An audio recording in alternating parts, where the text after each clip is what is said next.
नमस्कार दोस्तों, आप सबों के मेरे YouTube चैनल जय श्री राम पर स्वागत है। आज का प्रसंग है सबसे बड़ा कौन। आपको यह कहानी पसंद आए तो कमेंट बॉक्स पे जय श्री राम ज़रूर लिखिएगा एवं मेरे चैनल को सब्सक्राइब, शेयर एवं लाइक कीजिएगा। तो दोस्तों, भूख, प्यास, नींद और आशा 4 बहनें थीं। एक बार उन चारों में श्रेष्ठा की लड़ाई हो गई। हर कोई अपने आप को बड़ा बता रही थी। भूख ने कहा मैं बड़ी हूँ, प्यास ने कहा मैं बड़ी हूँ, नींद अपने आप को बड़ा बता रही थी और आशा अपने आप को सबसे बड़ा बता रही थी। जब आपस में इनका फैसला नहीं हो पाया कि कौन बड़ी है, तो चारों इस विवाद को लेकर राजा के पास पहुंची। राजा के सामने भी उन चारों ने अपने आप को ही बड़ा बतलाया। राजा ने पूरे विवाद को समझा और कुछ सोचकर सबसे पहले भूख से पूछा कि बहन, तुम बताओ कि तुम क्यों बड़ी हो। भूख ने कहा मैं इसलिए बड़ी हूँ क्योंकि मेरे ही वजह से घरों में चूल्हे जलते हैं, अच्छे अच्छे पकवान बनते हैं। जब वह पकवान थाली में सजा कर देती है तब मैं खाती हूँ, इसलिए मैं बड़ी हूँ। यह सुनकर राजा ने अपने सैनिकों को आदेश दिया कि जाओ, राज के प्रत्येक घर में ये घोषणा कर दो कि आज के बाद कोई अपने घर में चूल्हा ना जलाए, पकवान ना बनाए, थाल ना सजाए। तब देखते हैं कि भूख को जब भूख लगेगी तो वह क्या करेगी। सारा दिन बीत गया, सारी रात बीत गई। जब सुबह हुई तो भूख को भूख सताने लगी और चारों ओर भोजन तलाश करने लगी, लेकिन भूख को कुछ भी नहीं मिला। तब लाचार होकर घर में पड़ी बासी रोटी के टुकड़े खाने लगी। प्यास ये सब देख रही थी। वह दौड़ी दौड़ी राजा के पास गई और बोली कि हे राजन, भूख हार गई, वह घर में पड़े बासी रोटी के टुकड़े खा रही है। फिर प्यास बोली देखिए, मैं सबसे बड़ी हूँ। राजा ने कहा ठीक है, अब तुम बताओ कि तुम कैसे बड़ी हो।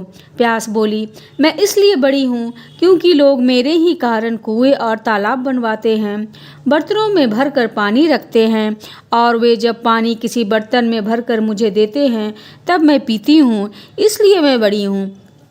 राजा ने अपने सेवकों से कहा जाओ, पूरे राज्य में घोषणा कर दो कि कोई भी कुआं और तालाब ना खुदवाए और अपने घर में बर्तनों में पानी भरकर नहीं रखे। राज्य के सभी कुएं और तालाबों पर कड़ा पहरा लगवा दो, किसी को कोई बर्तन भर पानी ना दे। देखते हैं जब प्यास को प्यास लगती है तो वह क्या करती है। पूरा दिन बीत गया, पूरी रात भी बीत गई।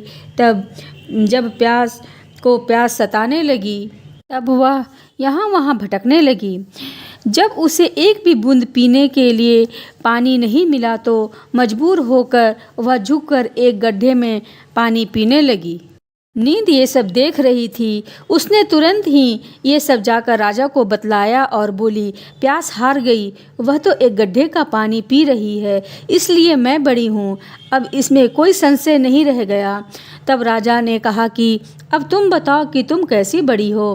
तब नींद ने कहा कि मैं इसलिए बड़ी हूँ क्योंकि लोग मेरे ही कारण पलंग बनवाते हैं, उस पर बिस्तर लगाते हैं और जब लोग मुझे बिस्तर लगा कर देते हैं तो मैं सोती हूँ, नहीं तो मैं नहीं सोती। तब राजा ने अपने सैनिकों को आदेश दिया कि राज्य में यह ऐलान कर दो कि कोई पलंग ना बनवाए, उस पर बिस्तर ना लगवाए।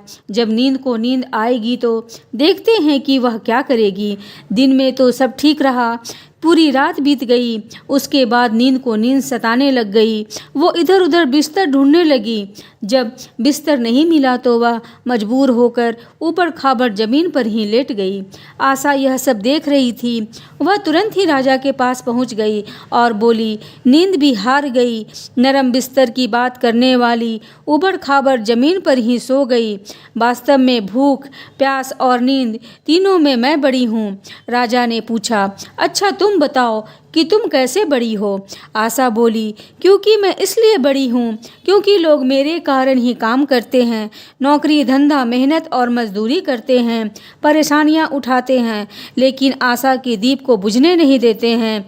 राजा ने सेवकों से कहा राजा ये ऐलान कर दो कि कोई भी काम ना करे, नौकरी ना करे, कोई मेहनत और मजदूरी ना करे और आशा का दीप ना जलाए। जब आशा को आस जगेगी तो देखते हैं कि वह क्या करती है। सारा दिन बीत गया, आधी रात बीत गई, आशा को आस जागी। यहाँ वहाँ गई, लेकिन चारों ओर अंधेरा छाया हुआ था। टिमटिमाते दीपक के प्रकाश में एक कुम्हार काम कर रहा था, तो आशा वहाँ जाकर टिक गई। तब राजा ने देखा कि कुम्हार जो दीपक बना रहा था, वह कुम्हार के आशा के अनुसार सोने के बन गए। कुम्हार की छोटी सी झोपड़ी सुंदर महल बन गई। यह देखकर राजा बहुत खुश हुआ और फिर उसने अपना फैसला सुनाया कि भूख, प्यास, नींद और आशा, इन चारों में आशा ही सर्वश्रेष्ठ है। ये सारी दुनिया आशा यानी उम्मीद पर ही टिकी हुई है। हम सभी के जीवन में एक आशा ही होती है जो हमें नामुमकिन काम को भी नामुमकिन करने की ताकत देती है।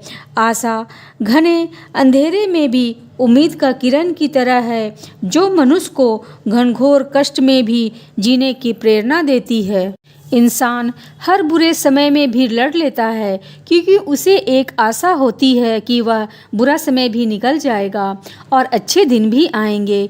यदि इंसान के जीवन में आशा ही ना हो तो वह मरे हुए इंसान के समान हो जाएगा। इसलिए कभी आशा का दामन मत छोड़ना, क्योंकि आशा ही सर्वश्रेष्ठ है। जय श्री राम।